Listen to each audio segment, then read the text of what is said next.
ഉള്ളവരെ എഫേസ്യ ലേഖനം 3-ാം അധ്യായത്തിൻ്റെ 3-ാമത്തെ ക്ലിപ്പിലേക്ക് നമ്മൾ വന്നിരിക്കുക. അപ്പോൾ ഒരു കാര്യം മനസ്സിലാക്കേണ്ടത്, യേശുക്രിസ്തുവിൻ്റെ കൂട്ടവകാശം എന്നുള്ളത് ദൈവത്വത്തിൽ മാത്രം നമ്മൾ കർത്താവിനെ പോലെയല്ല, അല്ലേ? കർത്താവ് വേറിട്ട് നിൽക്കുക, യേശുക്രിസ്തു ദൈവമാണ്. ബാക്കിയെല്ലാം യേശുക്രിസ്തുവിൻ്റെ രൂപാന്തരവും യേശുക്രിസ്തുവിൻ്റെ ശരീരവും യേശുക്രിസ്തുവിന് കിട്ടിയ സ്തോത്രം യാത്ര. ഇത് ഇപ്പം നമുക്ക് അടച്ചിട്ട റൂമിലേക്ക് ക്രിസ്തുവിന് പോകാൻ കഴിഞ്ഞെങ്കിൽ നമുക്ക് ആ അനുഭവം കിട്ടാൻ പോവുക. അടച്ചിട്ട റൂമിനുള്ളിൽ കർത്താവ് വന്നു രൂപാന്തര ശരീരത്തോടെ. നിങ്ങൾക്ക് സമാധാനം എന്ന് പറയും, എല്ലാം ഞെട്ടിപ്പോയി. ഞാൻ ഉയർത്തെഴുന്നേറ്റ് ഞാൻ പിന്നെയും വന്ന് നിങ്ങളെ കാണുമെന്നൊക്കെ വാഗ്ദത്തം കൊടുത്തിട്ടും ഈ തിന്നുകൂട്ടിയത് മാത്രമേ അവർക്ക് ഓർമ്മയുള്ളൂ. വന്ന് കാണും, ഞാൻ പിന്നെയും വരുമെന്നുള്ളതൊക്കെ മറന്നുപോയി. രൂപാന്തര ശരീരത്തോടെ യേശുക്രിസ്തു വന്നപ്പോൾ ഇവരെല്ലാം പേടിച്ചു പോയി. കർത്താവ് കല്ലറയിൽ നിന്ന് ഉയർത്തെഴുന്നേറ്റു എന്നുള്ള വിവരം വന്ന് സഹോദരിമാർ അപ്പോസ്തലന്മാർ പറഞ്ഞപ്പോൾ അവരെന്താ പറഞ്ഞെന്നറിയാമോ? നീ ഭ്രാന്ത് പറയുന്നു എന്നാ പറഞ്ഞേ. നിങ്ങൾ വായിച്ചിട്ടുണ്ടോ ആ ഭാഗം? യോഹന്നാൻ്റെ സുവിശേഷം അതിൻ്റെ അവസാന അധ്യായം എടുത്താട്ടെ. യോഹന്നാനല്ല, ലൂക്കോസ് ആണെന്ന് എൻ്റെ ഓർമ്മ. അതെ, ലൂക്കോസിൻ്റെ സുവിശേഷം 24-ാം അധ്യായത്തിൽ, ഹല്ലേലൂയ, നിങ്ങൾ അവനെ മരിച്ചവരുടെ ഇടയിൽ അന്വേഷിക്കുന്നത് എന്ത്? അവനിവിടെ ഇല്ല, ഉയർത്തെഴുന്നേറ്റിരിക്കുന്നു. മുമ്പേ ഗലീലയിലിരിക്കുമ്പോൾ തന്നെ അവൻ നിങ്ങളോട് മനുഷ്യപുത്രനെ പാപികളായ മനുഷ്യരുടെ കയ്യിൽ ഏൽപ്പിക്കുകയും ക്രൂശിക്കുകയും അവൻ 3-ാം നാൾ ഉയർത്തെഴുന്നേൽക്കുകയും വേണമെന്ന് പറഞ്ഞത് ഓർത്തുകൊള്ളുവിനെന്ന് പറഞ്ഞു. അവർ ഈ വാക്ക് കേട്ട് കല്ലറ വിട്ട് മടങ്ങിപ്പോയി. 11 മുതലായ, അപ്പോൾ യൂദയില്ല, 11 പേര് മുതലായ എല്ലാവരോടും ഈ വർത്തമാനം അറിയിച്ചു. അവർ ആരെന്നാൽ മഗ്ദലക്കാരത്തി മറിയ, യോഹന്ന, യാക്കോബിൻ്റെ അമ്മ മറിയ, 3 സഹോദരിമാരാണ് ഈ വിവരം അപ്പോസ്തലന്മാരെ അറിയിക്കുന്നത്. അവരോടുകൂടിയുള്ള മറ്റു സ്ത്രീകളും അത് അപ്പോസ്തലന്മാരോട് പറഞ്ഞു. ഈ വാക്ക് അവർക്ക് വെറും കഥ പോലെ തോന്നി. യേശുക്രിസ്തു ഉയർത്തെഴുന്നേറ്റ് വരുമെന്നുള്ളത് ആർക്ക് കഥ പോലെ തോന്നി? ആർക്കാ തോന്നിയ? അപ്പോസ്തലന്മാർക്ക്. എടാ, ഈ അപ്പോസ്തലന്മാർ പരിശുദ്ധാംശയം പ്രാപിക്കാതെ ശിഷ്യന്മാരായിട്ട് ലേണിംഗ് പീരീഡിൽ കിടക്കുക. അതല്ലേ പറഞ്ഞു, ഇവർ ശക്തി പ്രാപിച്ച് പരിശുദ്ധാത്മാഭിഷേകം പ്രാപിച്ച് ആത്മശക്തി പ്രാപിച്ച് നിയോഗം കിട്ടിയതിന് ശേഷമാണ് ഇവർ അപ്പോസ്തലന്മാരാകുന്നത്. അതുവരെ ഇവർ ശിഷ്യന്മാരുടെ കിടത്തി കിടക്കുക. ഇന്ന് സഭയെ നടത്തുന്നത് മുഴുവൻ ശിഷ്യന്മാരെ നടത്തിക്കൊണ്ട് ഒരു ഗുണവുമില്ല. അപ്പോസ്തലന്മാരുടെ ആ റാങ്കിലേക്ക് അവർ വരണം. അവരുടെ റാങ്ക് എന്താ റാങ്ക്? BTH, MTH, മാസ്റ്റർ ബിരുദമോ, ഡോക്ടറേറ്റോ, MDO അല്ല. നിങ്ങൾ ശക്തി ലഭിച്ചിട്ട് എൻ്റെ സാക്ഷികളാണ്. യെരൂശലേമിലും യഹൂദയിലും ശമരിയയിലും ഭൂമിയുടെ അറ്റത്തോളം എൻ്റെ സാക്ഷികളാണ്.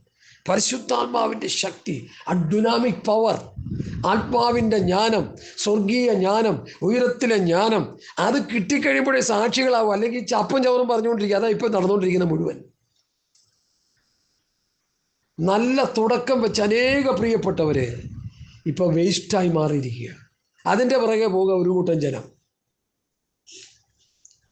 അപകടം മണത്തത് കൊണ്ട് ഞാൻ പറയുക, നമ്മൾ കർത്താവിൻ്റെ പുറകെ വേണം പോകാൻ, ഒരു മനുഷ്യൻ്റെ പുറകെയും പോകരുത്. ഞാനൊരു എളിയ കർത്താവിൻ്റെ ദാസനാ. എപ്പോഴാണ് ഞാൻ തെന്നിപ്പോകുന്നത് നിങ്ങൾക്ക് അറിയത്തില്ല. എപ്പോഴാണ് ഞാൻ ദൈവഗുരു വിട്ടുപോകുന്നത് നിങ്ങൾക്ക് അറിയാൻ പാടില്ല. മനുഷ്യനല്ലേ, ഒത്തിരി പേര് പോയില്ലേ. താറാവിൻ്റെ പുറകെ നടന്ന ഒരാളുടെ കാര്യം മാത്രം പറയാം. താറാവിൻ്റെ പുറകെ നടന്ന് ദൈവരാജ്യത്തിലേക്ക് പോകേണ്ട മനുഷ്യൻ കോടികൾ സമ്പാദിച്ച് ഇപ്പം നശിച്ച് നാമാവിശേഷമായില്ലേ. അതുപോലെ എത്ര കഥകൾ വേണമെങ്കിൽ പറയാനുണ്ട്. ഇതൊക്കെ പറയുമ്പോൾ ചിലർക്ക് ഇഷ്ടപ്പെടത്തില്ല. ഇഷ്ടപ്പെട്ടേ പറ്റൂ. ഇഷ്ടപ്പെടണം നിങ്ങളിത്. ചതിയിൽ പെടരുത് പ്രിയമുള്ളവരെ. ഞാൻ ഇന്ന ആളുടെ ഫാനാണ്, ഞാൻ ഇന്ന ആളുടെ ആളാണ്, ഞാൻ ആരും പറയരുത്. ഈ പൗലൂസിനെ കുറിച്ചും പത്രോസിനെ കുറിച്ചും യോഹന്നാനെ കുറിച്ചും പൗലൂസ് തന്നെ 1 കൊരിന്ത്യർ ലേഖനത്തിൽ പറഞ്ഞ ഭാഗം ഞാൻ കാണാതെ പറയാം, പുസ്തകം എടുക്കാൻ സമയമില്ല. പൗലൂസ് ആര്? അപ്പോസ്തലൻ. അപ്പൊല്ലോസ് ആര്? കേഫ ആര്? അവരാരുമല്ല. ഞാൻ നട്ടു, അപ്പൊല്ലോസ് നനച്ചു. വളരുമാറാക്കുന്നത് ഞാനിത് 2 പ്രാവശ്യം ഇപ്പോൾ പറഞ്ഞെന്നാ തോന്നുന്നത്. ഇന്ന് ഇത് നമ്മൾ ശരിക്കും മനസ്സിലാവണം. നമ്മുടെ ഉള്ളിലോട്ട് കയറണോ ഇത്? പൗലൂസ് നട്ടു, അപ്പൊല്ലോസ് നനച്ചു. നടുന്നവനും നനയ്ക്കുന്നവനും ഏതുമില്ല. ഏതുമില്ല അല്ലേ? ശരിയല്ലേ അത്? ഏതുമില്ലല്ലോ. പിന്നെ എന്തിനാ ഏതും ഉള്ളതാക്കി തീർക്കണേ? ഈ ഡോക്ടറേറ്റും റവറൻറ്റും അതൊക്കെ കൊടുക്കുന്നത് എന്തിനാ? ഏതുമില്ലെന്ന് പൗലൂസ് പറഞ്ഞ പൗലൂസിനേക്കാളും വലിയ റവറൻറ്റ് ഉണ്ടോ ഈ ലോകത്ത്? പണ്ടൊരാൾ ചോദിച്ചതാ, പൗലൂസിനേക്കാളും ഒരു ഉപദേശം ഉണ്ടെങ്കിൽ ഇങ്ങോട്ട് ഇറങ്ങി വന്ന് കാണട്ടെന്ന്. ആരുമില്ല. മൂന്നാം സ്വർഗത്തോളം എടുക്കപ്പെട്ടവൻ, വെളിപ്പാടുകളുടെ ആധിക്യത്താൽ നിഗളിച്ചു പോകാതിരിക്കാൻ ദൈവം സാത്താൻ്റെ ദൂതനെ കുത്താനാക്കിയവൻ, അവനെപ്പോലെ വേറെ ആരുമില്ല ഈ ലോകത്ത്. ഈ ആള് കളിക്കാനൊന്നും ആരും, പണ്ട് സുരേഷ് ഗോപി പറഞ്ഞിട്ടുണ്ട് ആള് കളിക്കാൻ വരണ്ടെന്ന് എന്ന് പറഞ്ഞ പോലെ ആള് കളിക്കേണ്ട ആരും. നിന്റെ പട്ടമെല്ലാം ആനപ്പട്ടം അഴിച്ചു വയ്ക്കുന്ന പോലെ താഴെ വെച്ചിട്ട് നിലത്ത് കിടന്നുരുണ്ട് ഞാനാകുന്നത് കൃപയാലെന്ന് പറഞ്ഞ്, ഞാനാകുന്നത് ദൈവത്തിൻ്റെ കൃപയാലാണെന്ന് പറഞ്ഞ് ദൈവസന്നിധിയിരുന്ന് പ്രാർത്ഥിച്ച് ആത്മശക്തി പ്രാപിച്ച് ആത്മനിയോഗം പ്രാപിച്ച് ദൈവവചനത്തിൻ്റെ വെളിപ്പാടുകൾ ദൈവത്തിൽ നിന്ന് പ്രാപിച്ചെടുത്ത് ജനത്തിന് കൊടുത്ത് ആ വചനത്തിൻ്റെ വ്യവസ്ഥയിൽ നിലനിന്ന് ജീവിച്ച് നിത്യതയ്ക്ക് പോകാൻ വേണ്ടി ഒരുങ്ങ് പാസ്റ്റർമാരെ എന്ന് ഞാൻ പാസ്റ്റർമാരോട് ശക്തമായിട്ട് വിളിച്ച് പറയുക. അല്ലെങ്കിൽ നശിച്ചു പോകും നിങ്ങൾ. ഹല്ലേലൂയ. നടുന്നവനും നനയ്ക്കുന്നവനും ഏതുമില്ലെന്ന് സ്വത്രം പൗലൂസ് പറഞ്ഞപ്പോൾ നമ്മളെന്തോ ആണെന്നൊക്കെ പറഞ്ഞുകൊണ്ട് നടക്കല്ലേ. നെറ്റിപ്പട്ടമൊക്കെ അങ്ങോട്ട് അഴിച്ചുപോയി. ഹല്ലേലൂയ. താണിറങ്ങ്. യേശു കർത്താവ് താണ് എന്താ ചെയ്തു? ഒരു തോർത്തെടുത്ത് അരയിൽ ചുറ്റി തൻ്റെ ശിഷ്യന്മാരുടെ കാലുകൾ കഴുകി. ഏറ്റവും ചെറിയവനായിട്ട് പത്രോസിൻ്റെ അടുക്ക വന്നപ്പോൾ പത്രോസ് പറഞ്ഞ്, നീ എൻ്റെ കാല് കഴുകുകയില്ല. അപ്പോൾ കർത്താവ് എന്ത് പറഞ്ഞു? കാല് കഴിയുന്നതിൽ നിനക്ക് എന്നോട് കൂടി പങ്കില്ല, എന്നാൽ പിന്നെ തലയും കൂടി കഴുകിക്കോളാൻ പറഞ്ഞു. കൂടുതൽ പങ്ക് കിട്ടട്ടെന്നു. അതൊരു എടുത്തുകാട്ടമാ, ആത്മീയ എടുത്തുകാട്ടമാ. നല്ലതാണ് അത്. സ്തോത്രം. എന്നെ കേൾക്കുന്ന പ്രിയപ്പെട്ടവരെ, ഞാൻ എന്തിനാണ് ഇത് പറയുന്നത്? നമ്മൾ താണ് ദിവസത്തിലിരിക്കുക. ഇന്നലെ വൈകുന്നേരം തൊട്ട് ഞാൻ പ്രാർത്ഥിക്കാൻ തുടങ്ങി. 2-3 വേദഭാഗങ്ങൾ ഹൃദയത്തിൽ വന്നെങ്കിലും ഞാൻ പ്രാർത്ഥിച്ചു, കർത്താവെ ഞങ്ങൾക്ക് വേണ്ടിയുള്ള ദൈവവചനം ഇന്ന് പൽക്കാലം എന്താണെന്ന് പ്രാർത്ഥിച്ച് വളരെ നിയോഗപ്രകാരം പറയുന്ന ഒരു വചനഭാഗമാണ് എഫേസ്യ ലേഖനം 3-ാം അധ്യായത്തിലെ പ്രധാന വിഷയം. എന്നെ കേൾക്കുന്ന പ്രിയപ്പെട്ടവരെ, നമ്മൾ ക്രിസ്തുവിൻ്റെ കൂട്ടവകാശികൾ, ഏക ശരീരസ്ഥർ, വാഗ്ദത്തത്തിൻ പങ്കാളികളാണ്. കൂട്ടവകാശം. ഹല്ലേലൂയ. യേശു ക്രിസ്തുവിന് എന്തെല്ലാം അവകാശം കിട്ടിയോ, ദൈവത്വം ഒഴികെ. യേശു ക്രിസ്തുവിന് കിട്ടിയ ദൈവത്വം മാത്രം നമുക്കില്ല. 1000 ആണ്ട് വാഴ്ചയിൽ നമ്മൾ ജാതികളെ ഭരിക്കുന്ന ഭരണകർത്താക്കന്മാരാണ്. അടുത്തൊന്ന് വായിച്ചേ സഹോദരി. ഭാര്യ സഹോദരി. കൊരിന്ത്യ ലേഖനം 6-ാം അധ്യായം. ഞാൻ വായിക്കാം. നിങ്ങളിൽ ഒരുവൻ മറ്റൊരുത്തനോട് കാര്യമുണ്ടെങ്കിൽ വിശുദ്ധന്മാരുടെ മുമ്പാകെയല്ല അഭക്തന്മാരുടെ മുമ്പാകെ വ്യവഹാരത്തിന് പോകാൻ തുനിയുന്നുവോ? തമ്മിൽ തല്ലി വഴക്കുണ്ടാക്കി ജഡ്ജിന് കേസിന് വേണ്ടി പോണ കാര്യത്തെക്കുറിച്ച് അവിടെ പൗലൂസ് പറയുന്നത്. ഇന്നത്തെ പെന്തക്കോസ്തുകാർ ചെയ്യുന്ന കാര്യം 2000 വർഷങ്ങൾക്ക് മുമ്പ് പൗലൂസ് പറഞ്ഞിരിക്കുക. വായിച്ച് കേട്ടോ വേണമെങ്കിൽ. വിശുദ്ധന്മാർ ലോകത്തെ വിധിക്കുമെന്ന് നിങ്ങൾ അറിയുന്നില്ലയോ? അപ്പം വിശുദ്ധന്മാരായ ദൈവത്തിൻ്റെ മക്കൾക്ക് കിട്ടുന്ന പദവി എന്താ? 1000 ആണ്ട് വാഴ്ചയിൽ ഈ ലോകത്തെ വിധിക്കേണ്ടവരാണ് വിശുദ്ധന്മാർ. അങ്ങനെ വിധിക്കേണ്ട നിങ്ങളെ വിധിക്കാനായിട്ട് ജാതികളുടെ അടുക്കൽ നിങ്ങൾ പോകുന്നു എന്നാണ് ചോദിക്കുന്നത്. ഈ കോടതിയിൽ പോകുന്ന പാസ്റ്റർമാരും റവറൻറ്റുമാരും ഡോക്ടർമാരെല്ലാം ഈ 1 കൊരിന്ത്യർ ലേഖനം 6-ാം അധ്യായം ഒന്ന് വായിച്ച് പഠിക്കണമെന്ന് എൻ്റെ ഒരു അഭ്യർത്ഥന. ഇത് വായിച്ച് പഠിച്ചാൽ നിങ്ങൾ കോടതിയിൽ പോകില്ല, കേസിന് പോകില്ല. കാരണം എന്താ? കേസിനും കോടതിക്കും പോകുന്നവർ ദൈവരാജ്യം അവകാശമാക്കിയില്ലെന്ന് പൗലൂസ് പറയുന്നുണ്ട്. അത് വായിച്ച അതിൻ്റെ 9-ാം വാക്യം.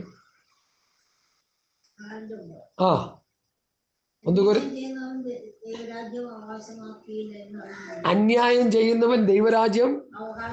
അപ്പൊ ഈ കേസിന് പോകുന്ന അന്യായമാണ്, ന്യായമല്ലാത്തതാണ്. അങ്ങനെ അന്യായം ചെയ്തവൻ എന്ത് ചെയ്യത്തില്ല? അതതിൻ്റെ കാര്യം.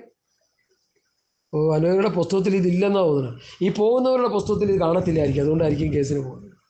സഹോദരങ്ങളെ, ഈ സത്യവേദ പുസ്തകത്തിലെ ഈ വചനങ്ങൾ വായിച്ചു പഠിച്ചുകൊള്ളണേ. നമ്മൾ കേസിന് പോയാൽ നീ ദൈവരാജ്യത്തിന് അവകാശമാക്കിയില്ലെന്നൊരു പാസ്റ്റ് പ്രസംഗിക്കാത്തതിൻ്റെ കാര്യം എന്താ? ആ വചന വെളിപ്പാട് അവർക്ക് കിട്ടിയിട്ടില്ല.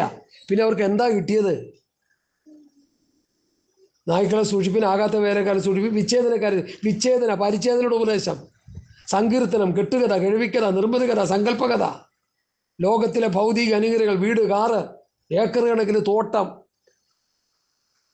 ഇതൊക്കെ കിട്ടുമെന്നാണ് ഈ പഴയ നിയമം പ്രസംഗിക്കുന്നതിൻ്റെ കാര്യത്തിൻ്റെ ഒരു മർമ്മം ഞാൻ പറയാം.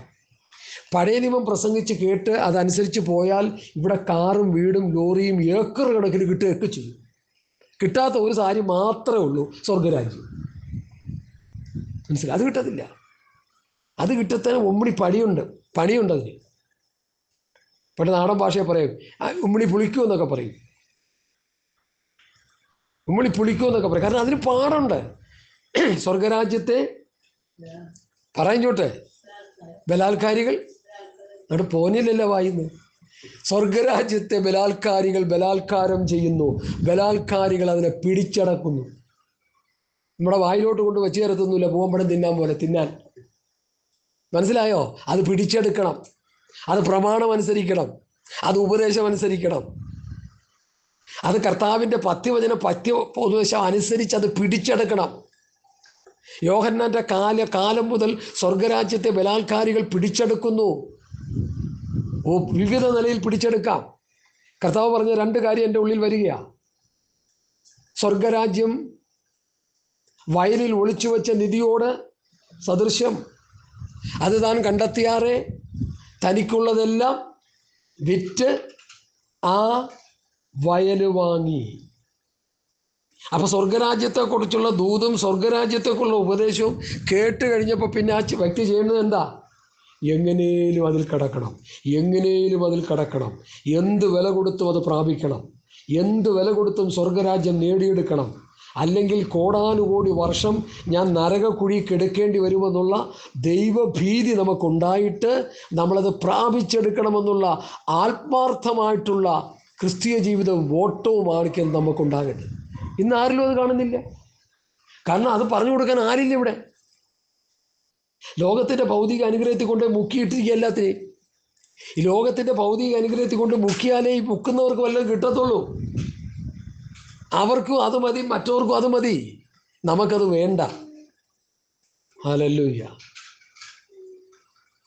എൻ്റെ ഓർമ്മ ശരിയെങ്കിൽ ഒരു 10-15 വർഷം കൂടി ഗൾഫിൽ കിടന്നെങ്കിൽ എൻ്റെ ഒരു 10 കോടി രൂപയുടെ സ്വത്തുണ്ടായിരുന്നു. അതുപോലെയുള്ള സമ്പാദ്യമാണ് ഞാൻ ഓവർടൈം ചെയ്ത് ഉണ്ടാക്കിക്കൊണ്ട്. എനിക്ക് അറിയത്തില്ല, ഞാനതിപ്പോൾ തുറന്നു പറയുക. ഏറ്റവും കൂടുതൽ ഓവർടൈം ചെയ്ത ഒരാളാണ് എൻ്റെ കമ്പനിയിൽ. ഞാൻ ശമ്പളത്തോട് ശമ്പളം കൈ വരും. മനസ്സിലായോ? എന്തുകൊണ്ടാണ് അത് കിട്ടാതെ പോയതെന്നോർത്ത് ഞാൻ ദൈവത്തിന് നന്ദിയോടെ, അത് കിട്ടിയെങ്കിൽ മറ്റേ ധനവാൻ സ്വർഗരാജ്യത്തിൽ പോകാനായിട്ട് വരുന്ന സമയത്ത് ഇതെല്ലാം വിറ്റ് ദരിദ്രർക്ക് കൊടുക്കാൻ പറഞ്ഞാൽ, കാരണം സമ്പാദിച്ച് നേടിക്കഴിഞ്ഞാൽ നിന്റെ നിക്ഷേപങ്ങളോട് ഇതിൻ്റെ ഹൃദയം ഇരിക്കുന്നു കർത്താവ് പറഞ്ഞു. കള്ളന്മാർ തുറന്നു മോഷ്ടിക്കുകയും പുഴുവരിക്കുകയും തുരുമ്പെടുക്കുകയും ചെയ്യുന്ന ഭൂമിയിൽ നിക്ഷേപം സ്വരൂപിക്കരുത്. കള്ളന്മാർ തുറന്നു മോഷ്ടിക്കാത്ത, പുഴുവരിക്കാത്ത, തുരുമ്പെടുക്കാത്ത സ്വർഗത്തിൽ നിക്ഷേപം സ്വരൂപിച്ചുകൊള്ളുവിൻ. ഇതൊക്കെ ഒരാഴ്ചയ്ക്ക് മുമ്പ് ഞാനൊരു 2 ക്ലിപ്പുകൾ അത് ചെയ്യാനിടയായി. ഇന്നലത്തെ അല്ല, മുമ്പത്തെ ശനിയാഴ്ച 2 മെസ്സേജ് ആ വിഷയത്തെ, ആ സബ്ജക്റ്റിനെ ആസ്പദമാക്കി 119 പേര് ആ 2 ക്ലിപ്പുകൾ കണ്ടു ആണിടയായി.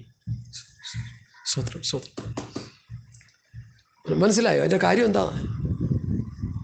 കാരണം അവർക്ക് ഈ വചന വെളിപ്പാട് ആരും പറഞ്ഞു കൊടുക്കുന്നില്ല. ഈ വചനത്തിൻ്റെ പൊരുളുകൾ തിരിച്ചു കൊടുക്കുന്നില്ല. സ്വർഗരാജ്യത്തിന് വേണ്ടി ഓടണം സഹോദര. സ്വർഗരാജ്യം പ്രാപിച്ചെടുക്കാൻ നമ്മൾ മല്ലയുദ്ധം ചെയ്യണം സഹോദര എന്ന് പറയുമ്പോഴല്ലേ അത് ചെയ്യുള്ളൂ. ഭൗതികത്തിന് വേണ്ടി ഓടാൻ പറഞ്ഞ അനുഗ്രഹത്തിൻ്റെ താക്കോൽ പുസ്തകം എഴുതി കുറെ ചപ്പും ചവറും ഒഴുകി പ്രാർത്ഥിച്ച് ഇന്ന കളറ് വെള്ള സാരിയിൽ കറുത്ത പൊട്ട് ലില്ലി സഹോദരിക്ക് വേണ്ടി നമ്മുടെ അച്ചായൻ ചോദിച്ചത് അത് തന്നെ കിട്ടി പുള്ളി പറയുക. പിന്നെ കാറ്, വീട്, അത് ഇതെല്ലാം കിട്ടി. സ്വർഗരാജ്യമോ? നമ്മൾ എന്താണ് പ്രാർത്ഥിക്കുന്നത്, നമ്മൾ എന്താണ് ആഗ്രഹിക്കുന്നത്, നമ്മൾ എന്താണ് ദൈവത്തോട് ചോദിക്കുക, അത് നമുക്ക് കിട്ടും. ഭൗതികത്തിന് വേണ്ടി ചോദിച്ചു കഴിഞ്ഞാൽ അത് കിട്ടും, പക്ഷെ അതിനോടൊപ്പം ആത്മീയം കിട്ടത്തില്ല. എന്നാൽ ആത്മീയത്തിന് വേണ്ടി ചോദിക്കുമ്പോൾ അതിൻ്റെ മറുവശത്ത് എന്തുണ്ട്? ആദ്യം അവൻ്റെ രാജ്യം നീതി അന്വേഷിപ്പിന്, അതോടെ ആവശ്യമുള്ളത് കിട്ടും. ആവശ്യത്തിനുള്ള കൂടുതൽ കിട്ടത്തില്ല. ആവശ്യത്തിൽ കൂടുതൽ കിട്ടിയവർ ഇപ്പം കിടന്ന് ചക്രശ്വാസം വലിക്കുക. നിത്യജീവൻ്റെ വചനം പറഞ്ഞിട്ട് ഏറ്റെടുക്കാൻ കഴിയുന്നില്ല.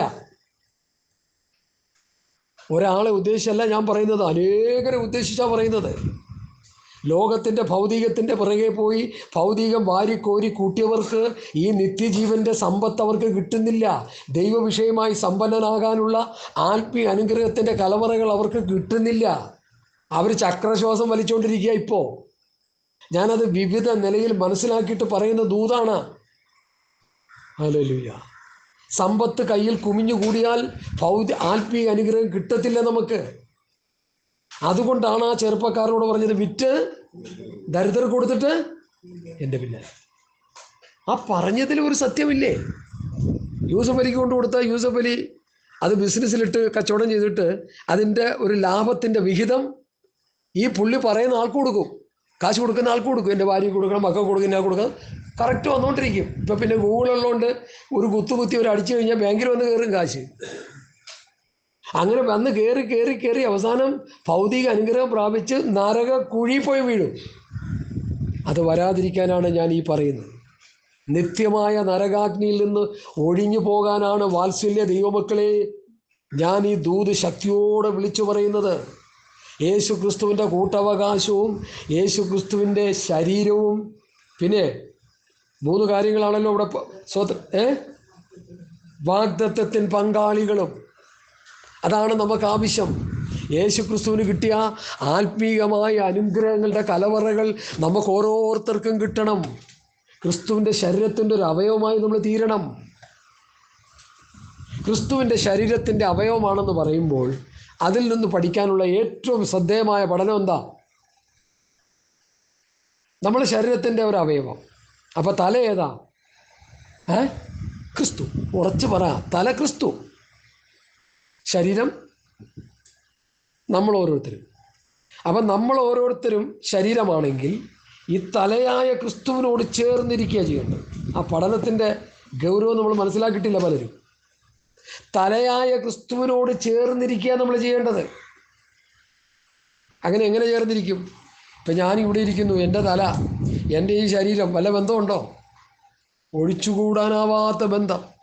ഒരു കത്തി കൊണ്ട് ഇത് മുറിച്ച് മാറ്റുമ്പോഴേ 2ആയിട്ട് മാറത്തുള്ളൂ. അതുവരെയും ഈ ശരീരവും ഈ തലയും കൂടി ഒരുമിച്ചിരിക്കുകയാണ്. അതുപോലെയാണ് സഭയും ക്രിസ്തുവും.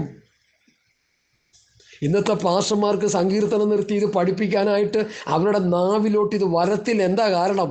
ഇവരുടെ ഉള്ളിൽ കിടക്കുന്ന മുഴുവൻ ഭൗതികമാണ്. ഹല്ലേലൂയ. അതുകൊണ്ട് എന്നെ കേൾക്കുന്ന പ്രിയപ്പെട്ടവരെ, തലയായ ക്രിസ്തുവിൽ നിന്ന് ശരീരമാം സഭയുടെ അവയവങ്ങൾ എന്ത് ചെയ്യണം? ഉപദേശം സ്വീകരിക്കണം. ഉപദേശം സ്വീകരിച്ച് ശരീരമാം സഭയുടെ അവയവങ്ങളായിരുന്ന് ഉപദേശം സ്വീകരിച്ച് തലയോട് ചേർന്നിരുന്ന്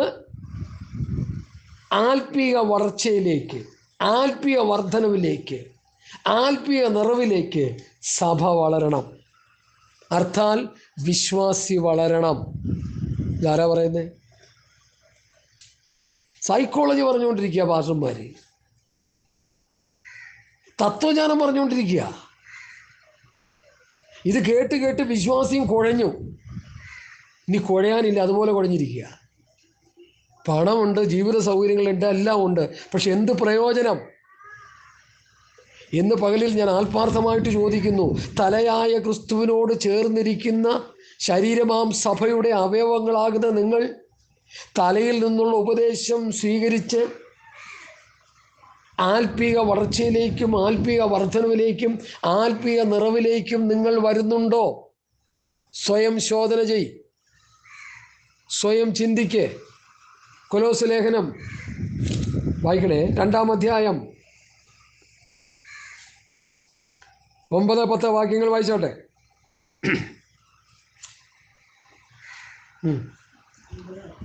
കൊലോസ്യ 2:9-10. യേശുക്രിസ്തുവിലല്ലോ അവൻ്റെ സർവ്വസമ്പൂർണതയും ദേഹരൂപമായി ദൈവം വസിക്കുന്നത് യേശുക്രിസ്തുവിലാണ്. സർവ്വസമ്പൂർണതയും വസിക്കുകയാണ്. അടുത്ത എല്ലാ വാഴ്ചയ്ക്കും അധികാരത്തിനും തലയായ അവനിൽ നിങ്ങൾ പരിപൂർണരായിരിക്കുന്നു. ഇതൊന്നും മനസ്സിലാകുന്ന കാര്യങ്ങളല്ല. ഇത് ബുദ്ധിക്ക് കിട്ടത്തില്ല. ഇത് ബുദ്ധി കൊണ്ട് പഠിച്ചാൽ കിട്ടത്തില്ല. ഇത് ഏത് തിയോളജിക്കൽ സെമിനാരിൽ പോയാലും ഈ പഠനം നിങ്ങൾക്ക് കിട്ടത്തില്ല. പൗലൂസിൻ്റെ ബൈബിൾ കോളേജിൽ പോയി പഠിക്കണം. ഇത് പൗലൂസാ ഇത് പഠിപ്പിക്കുന്നേ. ഈ പഠിപ്പിക്കാൻ അധികാരം കിട്ടിയത് പൗലൂസും പത്രോസും യോഹന്നാനും യാക്കോബും യൂദയാ. മറ്റാർക്കും കിട്ടിയിട്ടില്ല, ലോകത്തിൽ ഒരു മനുഷ്യനും കിട്ടിയിട്ടില്ല. അവർ പഠിപ്പിച്ചതിൽ നിന്നും അവർ ഗ്രഹിപ്പിച്ച് തന്നിരിക്കുന്നതിൽ നിന്നും നമ്മൾ ഗ്രഹിച്ചും പഠിച്ചും പ്രാപിച്ചും ആത്മാവിൽ ഇത് പ്രസംഗിക്കണം. അതവിടുത്തെ വിഷയം. അതാ ഞങ്ങൾക്ക് കിട്ടിയ ടീച്ചിങ്. അത് ബുദ്ധിമുട്ടുള്ള കാര്യമാണ്. കാരണം ഇത് താണിരുന്ന് പഠിക്കണമെങ്കിൽ നമ്മുടെ പ്രതാപം വിടണം, പണം വിടണം, ധനം വിടണം, മാനം വിടണം. ഡോക്ടർ എന്നുള്ളത് എടുത്ത് മാറ്റണം, റവറൻഡ് എന്നുള്ളത് എടുത്ത് മാറ്റണം. Is name is holy and reverend, KJV translation. അവൻ്റെ നാമം വിശുദ്ധവും ഭയങ്കരവുമാകുന്നു. ദൈവത്തിന് കൊടുക്കേണ്ട നാമം നീ എടുത്തു വച്ചിട്ട് നീ എന്ത് പ്രാപിക്കാനാണ് ദൈവത്തോട്? അഹങ്കാരം കയറിയിരിക്കുന്ന നീ. ഹല്ലേലൂയ. അതുകൊണ്ട് എന്നെ കേൾക്കുന്ന പ്രിയപ്പെട്ടവരെ, ഞാൻ കഴിഞ്ഞ ദിവസം ഒരു അച്ചായനോട് ചോദിച്ചു, അച്ഛാ ഞാൻ പറയുന്ന ഈ പദങ്ങൾ ഇച്ചിരി കൂടുതലാണോ, അതിന് കിടന്ന് പോകുന്നുണ്ടോ? പുള്ളി പറഞ്ഞു ഒട്ടും കൂടിയില്ല, അങ്ങനെ തന്നെ പറഞ്ഞോളാം പറഞ്ഞു. അങ്ങനെ തന്നെ പറഞ്ഞു. ISROയിലാണ് ജോലി ചെയ്ത് റിട്ടയർഡായ ഒരു അച്ചായനായി പറഞ്ഞത്. അങ്ങനെ തന്നെ പറഞ്ഞോളാം, ഒട്ടും കുറയ്ക്കേണ്ടെന്ന്. കാരണം പുള്ളിക്ക് മനസ്സിലായി, സംഭവം മനസ്സിലായി, കാര്യം മനസ്സിലായി. കാര്യത്തിൻ്റെ പൊരുളുകൾ തിരിച്ചു കൊടുക്കാൻ ആളില്ലെന്ന് മനസ്സിലായി. വളരെ കുറച്ചു പേരേ ഉള്ളൂ ഈ കാര്യങ്ങൾ പൊളിച്ചു പറയുന്നവർ. നമ്മൾ ഇവിടെ പൗലോസ് പറയുന്നു, എല്ലാ വാഴ്ചയ്ക്കും അധികാരത്തിനും തലയായ അവനിൽ നിങ്ങൾ പരിപൂർണരായിരിക്കുന്നു. പരിപൂർണർ എന്ന് പറഞ്ഞാൽ എൻ്റെ അർത്ഥം എന്താ? അപൂർണരല്ല, പൂർണ്ണരായിരിക്കുക. നമ്മൾ ക്രിസ്തുവിൽ പൂർണ്ണരാണ്, തികഞ്ഞവരാണ്. അതെങ്ങനെയാ? തലയായവനിൽ നിന്ന്. ശ്രദ്ധിച്ചേ, യേശു ക്രിസ്തുവിൽ നിന്ന് വരുന്ന ഉപദേശം ശരീരമാം സഭയുടെ അവയവമാകുന്ന നമ്മൾ ഓരോരുത്തരും അത് വായിച്ച് പഠിച്ച് കേട്ട് ഗ്രഹിച്ച് അനുസരിച്ച് ജീവിക്കുമ്പോഴാണ് ആ പരിപൂർണതയിലേക്ക് നമ്മൾ നടത്തപ്പെടുന്നത്. ക്രിസ്തുവിൻ്റെ ഭാവവും ക്രിസ്തുവിൻ്റെ മനസ്സും അവൻ്റെ സ്വഭാവം നമുക്ക് വരുന്നത്. ഇല്ലെങ്കിൽ ജഗത്താൻ്റെ സ്വഭാവമായിരിക്കും നമുക്ക്. നിങ്ങൾ എന്താ വിചാരിച്ചേ ദൈവമക്കളെ? നമുക്ക് ക്രിസ്തുവിൻ്റെ മനസ്സല്ലേ ഉണ്ടാകേണ്ടത്, നമുക്ക് ക്രിസ്തുവിൻ്റെ ഭാവമല്ലേ ഉണ്ടാകേണ്ടത്, ക്രിസ്തുവിൻ്റെ സ്വഭാവമല്ലേ നമുക്കുണ്ടാകുന്നത്. ഈ മൂന്നും പ്രാപിക്കാത്ത ഒരെണ്ണത്തിന് സ്വർഗരാജ്യം ഇല്ല. ഏത് റവറൻഡാണെങ്കിലും ഡോക്ടറാണെങ്കിലും ഏത് വിശ്വാസിയാണെങ്കിലും. കാരണം അങ്ങനെ അവർ പറഞ്ഞു വെച്ചേക്കുന്ന ഉപദേശം ഇത് കേട്ട് ഞെട്ടിത്തിരിഞ്ഞാൽ ഞാനും ഇരിക്കുന്നത്. ഇതെങ്ങനെ പ്രാപിച്ചെടുക്കാൻ പറ്റും? ഈ ഭൂമിയിൽ നമ്മൾ ഈ ദുഷ്ടന്മാരുടെ ഇടയിൽ കിടന്ന് ജീവിച്ചുകൊണ്ട് ക്രിസ്തുവിൻ്റെ ഭാവവും ക്രിസ്തുവിൻ്റെ മനസ്സും അവൻ്റെ ദിവ്യസ്വഭാവം നമുക്ക് എങ്ങനെ പ്രാപിക്കാൻ പറ്റും? പറ്റണം. അതിനുവേണ്ടി കഴിയണം, നമുക്ക് അതിനുവേണ്ടി ശ്രമിക്കണം. പരിശ്രമിച്ചിടുകിൽ വിജയം നിശ്ചയം. പരിശ്രമിക്കണം. തോൽവി വരും, പരാജയം വരും, തെറ്റുകുറ്റം വരും. മറ്റുള്ളവർ നമ്മളെ വിരൽ ചൂണ്ടത്തക്ക നിലയിൽ അനുഭവങ്ങൾ നമ്മുടെ ജീവിതത്തിൽ വന്നെന്ന് വരാം. അതെല്ലാം ദൈവത്തിൽ ഏറ്റുപറഞ്ഞ് ശുദ്ധീകരണം പ്രാപിച്ച് ഒരായുസ് മുഴുവൻ ശുദ്ധീകരണം പ്രാപിച്ച് ക്രിസ്തുവിൻ്റെ ഭാവവും ക്രിസ്തുവിൻ്റെ മനസ്സും അവൻ്റെ ദിവ്യ സ്വഭാവവും നമ്മൾ ഏറ്റെടുത്തില്ലെങ്കിൽ നമുക്ക് സ്വർഗം ഇല്ല എന്നുള്ളത് 100% നമ്മൾ മനസ്സിൽ കരുതേണ്ട കാര്യമായത്. അങ്ങനെയാണ് അപ്പോസ്തലന്മാരുടെ ടീച്ചിങ്, പഠിപ്പിക്കൽ കിടക്കുന്നത്. അതുകൊണ്ടാണ് ഇത് പഠിപ്പിക്കാനും പഠിക്കാനുമായിട്ട് അനേകർ വിസമ്മതിക്കുന്നത്. ഇത് പഠിച്ചാൽ ആൾ നന്നായി പോവും, ഇത് പ്രസംഗിച്ചാൽ, ഇത് പഠിച്ചാൽ, ഇതനുസരിച്ചാൽ ആളവിടെ പോവും, നന്നായി സ്വർഗത്ത് പോവും. വിചാരം സമ്മതിക്കത്തില്ല അതിന്. അതുകൊണ്ട് എന്നെ കേൾക്കുന്ന വാത്സല്യ ദൈവമക്കളെ, ഇവിടെ പൗലൂസ് പറയുന്നു, ക്രിസ്തുവിൻ്റെ ശരീരമാണ് നമ്മൾ, ക്രിസ്തുവിൻ്റെ കൂട്ടവകാശം ലഭിച്ചവരാണ് നമ്മൾ, അവൻ്റെ വാഗ്ദത്തത്തിന് പങ്കാളികളാണ് നമ്മൾ. അതുകൊണ്ട് ആ നിലയിൽ നമ്മൾ കാര്യങ്ങളെ മനസ്സിലാക്കി മുമ്പോട്ട് പോയിക്കൊണ്ടിരിക്കണം. ജീവിതത്തെ ചിട്ടപ്പെടുത്തണം. ശരീരമാണെങ്കിൽ തല ക്രിസ്തുവാണ്. സഭയിൽ വരുമ്പോൾ തലയായ ക്രിസ്തുവിൻ്റെ ഉപദേശങ്ങൾ ഓരോരുത്തരും ഓരോ ശരീരത്തിൻ്റെ അവയവങ്ങൾ, നമ്മളെല്ലാവരും ഓരോ അവയവങ്ങളാണ്. ഒന്ന് മൂക്കാണെങ്കിൽ, ഒന്ന് കണ്ണാണെങ്കിൽ. ഒരു സഭയിൽ ഒത്തിരി വ്യക്തികളുണ്ട്, ഒരു ശരീരത്തിൻ്റെ ഓരോ അവയവങ്ങൾ. ഈ ഓരോ അവയവങ്ങൾക്ക് ഓരോ പ്രവൃത്തി എടുക്കാം. 1 കൊരിന്ത്യർ ലേഖനം അതിൻ്റെ ഹല്ലേലൂയ 12:13 മുതൽ വായിച്ചാട്ടെ. ഉറച്ചു വായിക്കണേ, ഇവിടെ കേൾക്കണം. 12 മുതൽ 12 വായിച്ചു. ശരീരം ഒന്നും അതിന് അവയവം പലതും ശരീരത്തിൻ്റെ അവയവം പലതായിരിക്കെ എല്ലാം ഒരു ശരീരവും ആയിരിക്കുന്നത് പോലെ ആകുന്നു ക്രിസ്തുവും. ആ ആ ആ ആ ആ ഒരേ ആത്മാവിൽ സ്നാനമേറ്റ്. ഓ, ഇന്ന് അതൊക്കെ മാറിക്കിടക്കുക, റൂട്ട് മാറിക്കിടക്കുക. ഇന്ന് ആത്മാവ് മാറി പലരുടെയും. ഒരേ ആത്മാവിൽ സ്നാനമേറ്റും എല്ലാവരും ഒരേ ആത്മാവിനെ പാനം ചെയ്തുമിരിക്കുന്നു. ശരീരം ഒരു അവയവമല്ല, പലതത്രേ. പിന്നെ ആ ഭാഗങ്ങൾ നിങ്ങൾ വായിച്ച് പഠിച്ചോണേ. 1 കൊരിന്ത്യർ ലേഖനം 12-ാം അധ്യായത്തിൻ്റെ ബാക്കിയുള്ള ഭാഗങ്ങൾ, ആ 14, 15 എല്ലാം വായിച്ച് പഠിച്ചു കഴിയുമ്പോൾ ശരീരത്തിൻ്റെ അവയവങ്ങളും അതിൻ്റെ പ്രവൃത്തികളും, ഓരോ അവയവങ്ങൾക്കും ഓരോ പ്രവൃത്തിയാണ്. ഇപ്പം എൻ്റെ ശരീരത്തിൽ എനിക്ക് കൈയുണ്ട്, കാലുണ്ട്. ഈ കൈ തന്നിരിക്കുന്നത് ഈ വെള്ളം എടുത്ത് കുടിക്കാനാ, കാല് തന്നിരിക്കുന്നത് നടന്നു പോകാനാ. അപ്പോൾ ആ അവയവത്തിന് ആ ഓരോ പ്രവൃത്തിയാണ്. അതുപോലെ എല്ലാത്തിനും ഓരോ പ്രവൃത്തി ആകാനല്ല, എല്ലാവർക്കും ഒരേ പ്രവൃത്തിയല്ല. ഒരുത്തൻ പ്രസംഗിക്കുന്നു, ഒരുത്തൻ പ്രാർത്ഥിക്കുന്നു, ഒരുത്തൻ പ്രബോധിപ്പിക്കുന്നു, ഒരുത്തൻ പ്രബോധനം പറയുന്നു. ഓരോ അവയവങ്ങൾക്ക് ഓരോ പ്രവൃത്തിയാണ്. ഇതെല്ലാം കൂടി കിടന്ന് കൂട്ടിക്കുഴച്ച് കുറേ ബഹളമൊക്കെ ഉണ്ടാക്കി, ഒച്ചയും ബഹളം ഉണ്ടാക്കി, അവയവം ഏത് പ്രവൃത്തി ഏത് ഒരു കുന്തും അറിയത്തില്ല. ചുമ്മാ കിടന്ന് കുറേ ബഹളം വെച്ചിട്ട് ഇറങ്ങി പോവുക. ആരാധന അടിപൊളിയായിരുന്നവരാണ്. അതും നാടൻ ഭാഷയാണ്, അടിപൊളി. സ്വത്രം അന്ന് വായിച്ച ഞാൻ ഈ ഇടയ്ക്ക് ഒരു സഹോദരനെ കണ്ടു. ഞാൻ ഈ സഹോദരത്തിന് പോയ സഹോദര പോയി. എന്തുകൊണ്ട് വിശേഷം? സുഖമായിരിക്കുന്നു. ഇന്ന് അവിടെ എന്താ പ്രസംഗിച്ചത്? പ്രസംഗിച്ചത് തപ്പ് കിടന്ന് അറിയത്തില്ല. എനിക്ക് ഏറ്റവും വേണ്ടപ്പെട്ട സഹോദരനാ. ഞാൻ നിങ്ങളൊക്കെ എന്തിനിടയ്ക്കെന്ന് ചോദിച്ചു. നോക്കി ഞാൻ കളിയാക്കി. ഞാൻ ഭയങ്കര സങ്കടം തോന്നി. ഇനിയെങ്കിലും പുസ്തകം വായിച്ച് പഠിക്കാൻ പറഞ്ഞു. എന്താ അവിടെ പ്രസംഗിച്ചെന്ന് പറ. അത് ദുരുപദേശമാണെങ്കിൽ അത് കേട്ടിട്ട് 2 കൊടുക്കാനാണ് ഞാൻ കേട്ടത്. അത് പുള്ളി ഒന്നും പറയുന്നില്ല. പുള്ളി ശ്രദ്ധിച്ചിട്ടില്ല. അത് സഭായോഗത്തിന് പോകുന്നത് സ്വത്രം ലക്ഷ്യം വേറെയാ. നിങ്ങൾ സഭായോഗത്തിന് വന്നാൽ ഇവിടെ എന്താ വചനം പറയുന്നത് കേൾക്കാനാ, അത് കേട്ട് പഠിച്ച് അനുസരിക്കാനാ, അല്ല വേറെ ഒന്നിനുമല്ല ഇവിടെ വരുന്നത്. എന്താ വചനം, എന്താ ഉപദേശം?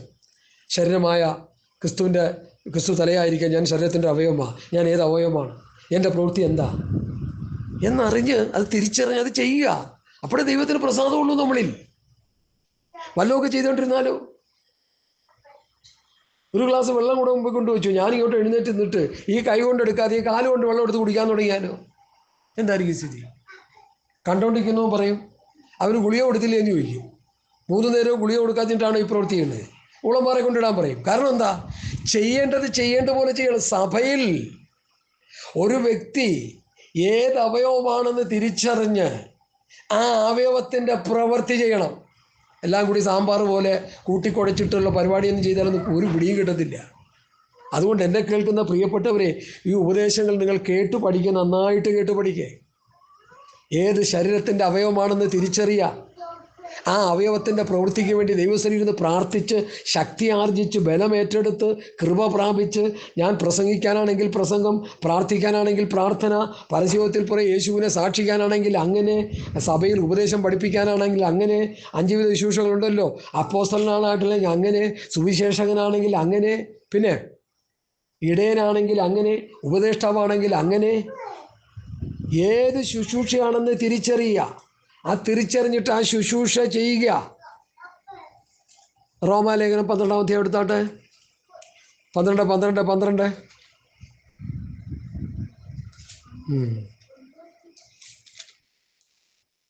12ാം അധ്യായത്തിൻ്റെ 4-5 വായിച്ചാട്ടെ. ഉറച്ചു വായിക്കണേ. 4-5. ഒരു ശരീരത്തിൽ നമുക്ക് പല അവയവങ്ങളുണ്ടല്ലോ. എല്ലാ അവയവങ്ങൾക്കും പ്രവൃത്തി ഒന്നല്ല താനും. അതുപോലെ പലരായ നാം ക്രിസ്തുവിലൊരു ശരീരവും എല്ലാവരും തമ്മിൽ അവയവങ്ങളും ആകുന്നു. ആകയാൽ നമുക്ക് ലഭിച്ച കൃപയ്ക്കൊത്തവണ്ണം വെവ്വേറെ വരങ്ങൾ, ഓരോ അവയവത്തിനും ഓരോ വരമാണ് ഉള്ളത് കൊണ്ട് പ്രവചനമെങ്കിൽ വിശ്വാസത്തിന് അവിടെ നിൽക്കട്ടെ. ഈ പ്രവചനമെങ്കിൽ വിശ്വാസത്തിന് ഒത്തവണ്ണം എന്ന് പറയുന്നതിൻ്റെ കാര്യം എന്താ? ഈ പ്രമാണത്തിന് പറയുന്ന പേരാണ് വിശ്വാസ പ്രമാണം പുതിയ നിയമത്തിൽ. അപ്പോൾ പ്രവചനമെങ്കിൽ വിശ്വാസ പ്രമാണത്തിനൊത്തവണ്ണം, ക്രിസ്തുവിൻ്റെ പ്രമാണത്തിനൊത്തവണ്ണം, ക്രിസ്തുവിൻ്റെ പ്രമാണത്തിനൊത്തവണ്ണമുള്ള പ്രവചനം എന്താ? എടുക്കേ, അങ്ങനെ നിർത്തി, അത് കളയല്ലേ, അത് വായിക്കണം. ഇതുകൂടി വായിച്ചെങ്കിൽ ഞാനങ്ങ് നിർത്തുക.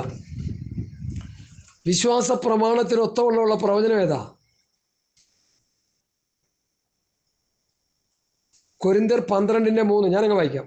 പ്രവചിക്കുന്നവനോ ആത്മീയ വർധനവിനും പ്രബോധനത്തിനും ആശ്വാസത്തിനുമായി മനുഷ്യരോട് പ്രവചിക്കുന്നു. മകനെ, മകളെ, ഈ ദിവസങ്ങളിൽ ഒരു ഫ്ലൈറ്റ് കാണുന്നു, ഒരു കാറ് കാണുന്നു, ഒരു വിസ കാണുന്നു, ഒരു വണ്ടി കാണുന്നു, ഒരു കിണ്ടി കാണുന്നു. ഇതല്ല പ്രവചനം. മനസ്സിലായില്ലേ? പ്രവചനമെങ്കിൽ ഒന്നുകൂടി വായിച്ചേ. 14:3 വായിച്ചേ. ഭാഷമ്മ വായിച്ചേ. ഭാഷമ്മ ഇത് പഠിക്കേണ്ട കൂടുതൽ. 14:3.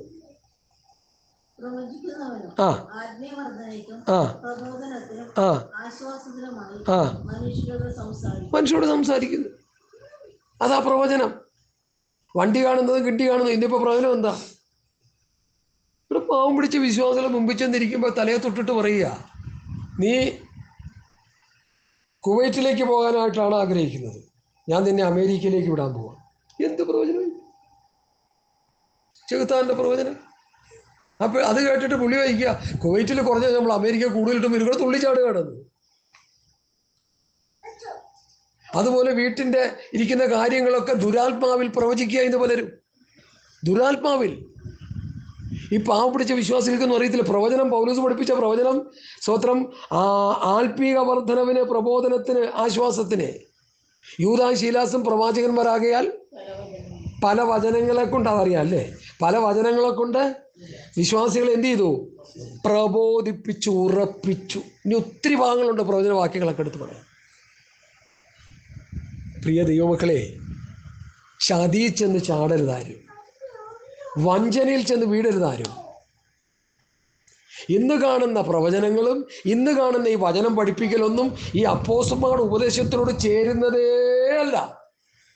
നിങ്ങളാരും അതിന് തർക്കിച്ചിട്ട് ഒരു കഥയുമില്ല. കാരണം ഞാനത് മനസ്സിലാക്കിക്കൊണ്ട് പറയുക. പാഷന്മാരുടെ പ്രസംഗങ്ങളും പാഷന്മാരുടെ ഇതൊക്കെ എടുത്തിട്ട് ഒരു ജൂറി പോലെ ഇരുന്ന് ഞാനതിന് മാർക്കിട്ട് കഴിയുമ്പോൾ വട്ടപൂജ്യം എനിക്ക് കൊടുക്കാൻ പറ്റുന്നവർക്ക്. കാരണം വചനത്തിന് ചേരുന്ന പ്രവചനങ്ങളോ വചനത്തിന് ചേരുന്ന ഉപദേശങ്ങളോ ഒന്നുമല്ല, വിശ്വാസികൾക്ക് വേണ്ടിയുള്ളതൊന്നുമല്ല. ലേഖന പഠനങ്ങളെന്നൊക്കെ പറഞ്ഞിട്ട് വല്ലതൊക്കെ പറഞ്ഞുകൊണ്ടിരിക്കുക, ലേഖനത്തെ തിരിച്ചും മറിച്ചും പറയുക. മനസ്സിലായോ? വചനത്തെ ഇതുപോലെ കൊട്ടിക്കളഞ്ഞ് കൂട്ടിച്ചേർത്ത് മറിച്ച് കളഞ്ഞ് പ്രസംഗിക്കുന്ന ഒരു കാലഘട്ടം 2020 മുതൽ 2024 വരെയുള്ള കാലഘട്ടത്തിൽ ഉണ്ടോ എന്നുള്ളത് എനിക്കറിയത്തില്ല. അത്രയ്ക്ക് ഭയങ്കരമായിട്ട്. മനസ്സിലായി? കള്ളപ്രവാചകന്മാരും ദുരുപദേഷ്ടകന്മാരും. 2 പത്രോസ് 2-ാം അധ്യായത്തിൻ്റെ 1 മുതൽ 3 വരെയുള്ള വാക്യം വായിച്ചങ്ങ് നിർത്തുക. ഞാൻ ബാക്കി നമുക്ക് അടുത്ത പ്രാവശ്യം ചിന്തിക്കാം. ഹല്ലേലൂയ, സ്തോത്രം. 2 പത്രോസ് 2-ാം അധ്യായത്തിൻ്റെ 1 മുതൽ 3 വരെയുള്ള വേദഭാഗം. സകലവും കുളമാക്കിയിട്ടിരിക്കുക. അതിനെക്കുറിച്ചൊന്ന് പറയാനാ. 2-ന്റെ 1 മുതൽ 3 വരെ ഉണ്ടായിരുന്നു. അവരുടെ ഇടയിൽ ഉണ്ടായിരുന്നു, നമ്മുടെ ഇടയിലും ഉണ്ടാകും. എന്ത് ക്ലിയർ ആയിട്ടാണ് പറഞ്ഞേക്കണേ. അവരുടെ ഇടയിൽ ഉണ്ടാകും, നമ്മുടെ ഇടയിലും ഉണ്ടാകും. നമ്മുടെ ഇടയിൽ അതേ ഉള്ളൂ ഇപ്പോൾ. അടുത്തേ, നാശകരമായ മതഭേദങ്ങളെ നുഴയിച്ച് തങ്ങൾക്ക് വിലയ്ക്ക് വാങ്ങിയ നാഥനെ തള്ളിപ്പറഞ്ഞ് തങ്ങൾക്ക് തന്നെ ശീഘ്രനാശം വരുത്തും. അവരുടെ ദുഷ്കാമ പ്രവൃത്തികൾ പലരും അനുഗ്രഹിക്കും. അവർ നിമിത്തം സത്യമാർഗം ദുഷിക്കപ്പെടും. ദ്രവ്യാഗ്രഹത്തിൻ്റെ കൗശലവാക്ക് പറഞ്ഞ് നിങ്ങളെ വാണിഭമാക്കും. അവർക്ക് പൂർവകാലം മുതൽ ന്യായവിധി താമസിയാതെ വരും. അവരുടെ നാശം, അങ്ങനെയുള്ള നാശം ഉറങ്ങുന്നില്ല, അതങ്ങനെ തന്നെ നിൽക്കുകയാണ്. ആ സമയത്താവുമ്പോൾ അതിൻ്റെ പാക്കേജ് നിങ്ങൾക്ക് കിട്ടും. എവരുടെ ഇടയിൽ ഈ വചനം കേൾക്കുന്ന നിങ്ങളാരും പോയി പെട്ടുപോകരുത്. ഞാൻ ഈ ഇടയ്ക്ക് ഒരു ഉപദേശിയുടെ ഒരു കാര്യം മാത്രം, വിവാഹം നടത്തി കൊടുക്കുന്ന ഉപദേശിമാർ പെരുകിക്കൊണ്ടിരിക്കുക ഇപ്പോൾ. അത് പറയാതിരിക്കാൻ പറ്റത്തില്ല. എറണാകുളത്തുണ്ട്, കേരളത്തിലുണ്ട്, ആഗോള വ്യാപകമായിട്ടുണ്ട്. ഒരു ഭാര്യ അവളുടെ ഭർത്താവിനെ വിട്ടിട്ട് വേറെ സ്ഥലത്ത് പോയി വേറൊരുത്തനെ എടുത്തിട്ട്, അതും വിശ്വാസി എന്താ പറയുക, എന്ത് വിശ്വാസി, ഗുണം പിടിക്കാത്ത വിശ്വാസി. എന്നിട്ട് അത് കല്യാണം നടത്തി കൊടുക്കാൻ പാസ്റ്റർ അതിന് റേറ്റും വെച്ചിരിക്കുക. എറണാകുളത്ത് വെച്ചേക്കുന്ന ആൾക്ക് 15,000 രൂപയാണ്. ആളും പേരും ഒന്നും പറഞ്ഞ് ഞാൻ പുള്ളിയെ അവഹേളപ്പെടുത്തുമ്പോൾ ശ്രമിക്കുക. അതിനെ നേരിട്ട് കാണുമ്പോൾ ഞാൻ മുഖത്ത് നോക്കി ചോദിക്കും, ഇതിനാണോ നിന്നെ വിളിച്ചത്? ദൈവം ചോദിക്കും. ഒരു ചുക്കും ചെയ്യത്തില്ല. എനിക്ക് നല്ല ധൈര്യം ഉണ്ടെന്ന്. എടോ, ഇത് പറയാനാണോ തന്നെ പാസ്റ്ററാക്കിയേക്കണേ ദൈവം? വല്ലയിടത്തും ഒക്കെ കെട്ടും പൊട്ടിച്ച് വന്നതിനൊക്കെ കെട്ടിച്ചു കൊടുത്ത് കാശുണ്ടാക്കാൻ. ഇപ്പോൾ ഇൻ്റർനാഷണൽ പ്രാസിങ്ങിന് ഒരാൾ തുടങ്ങിയിട്ടുണ്ട്. ആ പേരും ആളെന്ന് ഞാൻ പറയുന്നില്ല. എന്നോട് പറഞ്ഞ ഒരു വാത്സല്യ സഹോദരി പറഞ്ഞേക്കല്ലേ എന്ന് പറയുന്നില്ലേ? എത്ര സങ്കടമുണ്ട് അത് പറയുമ്പോൾ. എത്ര നല്ല നിലയിൽ ഉപദേശം പറഞ്ഞു നടന്ന മനുഷ്യനാ. അവിടെ നിന്നും കുറ്റിയും പൊട്ടിച്ച് വരുമ്പോൾ പാർട്ടി ചെയ്ത് കല്യാണം നടത്തി തരുമോ? നടത്തി തരാമല്ലോ. നമുക്ക് റേറ്റ് ഉണ്ട്, ആ റേറ്റൊക്കെ തരാം. എടാ, റേറ്റ് ബ്ലാങ്കറ്റൊക്കെ കൊടുക്കണത്. അമേരിക്കയിൽ നിന്ന് ലണ്ടനിൽ നിന്നൊക്കെ വന്ന പിശാചികൾ ഇതൊക്കെ മനുഷ്യരുടെ കൂട്ടത്തിൽ കൂട്ടാൻ പറ്റുമോ? ഹല്ലേലൂയ. ദൈവസഭ കുട്ടിച്ചോറായി കിടക്കുക. ആ പത്രോസ് എന്ന് പറഞ്ഞാൽ എന്താ? ദ്രവ്യാഗ്രഹത്തിൻ്റെ കൗശലം. പൈസ കിട്ടാൻ വേണ്ടി എന്തും ചെയ്യാൻ മടിക്കാത്ത സുവിശേഷ വേലക്കാരെന്ന് പറയുന്ന കള്ളപ്രവാചകന്മാരും ദുരുപദേഷ്ടക്കന്മാരും കുമിളുപോലെ മുളച്ചു വന്നുകൊണ്ടിരിക്കുക. പ്രിയമുള്ളവരെ, നിങ്ങളെന്നെ കേൾക്കുക. ഞാൻ 50 വർഷമായി വിശ്വാസമുള്ളത്. ഈ കള്ളന്മാരെയെല്ലാം നന്നായി ഞാൻ പഠിച്ചു വെച്ചിരിക്കുക. അതുകൊണ്ടാണ് ഞാൻ ഈ പറയുന്നത്. അതുകൊണ്ട് പൗലൂസ് പറയുന്ന ഉപദേശം കേട്ടോ. യേശുക്രിസ്തുവിൻ്റെ ശരീരമാം സഭയുടെ ഒരവയവമായി നിന്നെ ദൈവം കണ്ടിരിക്കുക. ഏത് അവയവമാണെന്ന് തിരിച്ചറിയുക. തിരിച്ചറിഞ്ഞ് ആ അവയവത്തിൻ്റെ പ്രവൃത്തി ചെയ്ത് ദൈവനാമത്തിന് മഹത്വമായി തീർന്ന് നിത്യതയ്ക്ക് വേണ്ടി ഒരുങ്ങുവാൻ ഈ വചനപഠനം മുഖാന്തരമായി ഭവിക്കട്ടെ എന്ന് പറഞ്ഞ് എൻ്റെ വാക്കുകളെ ചുരുക്കുന്നു. കർത്താവ് ഈ വചനങ്ങളാൽ നമ്മെ അനുഗ്രഹിക്കട്ടെ. ആമേൻ, ആമേൻ, ആമേൻ, ആമേൻ. സ്തോത്രം, സ്തോത്രം, സ്തോത്രം, സ്തോത്രം. പ്രാർത്ഥിക്കാം. Hallelujah, hallelujah.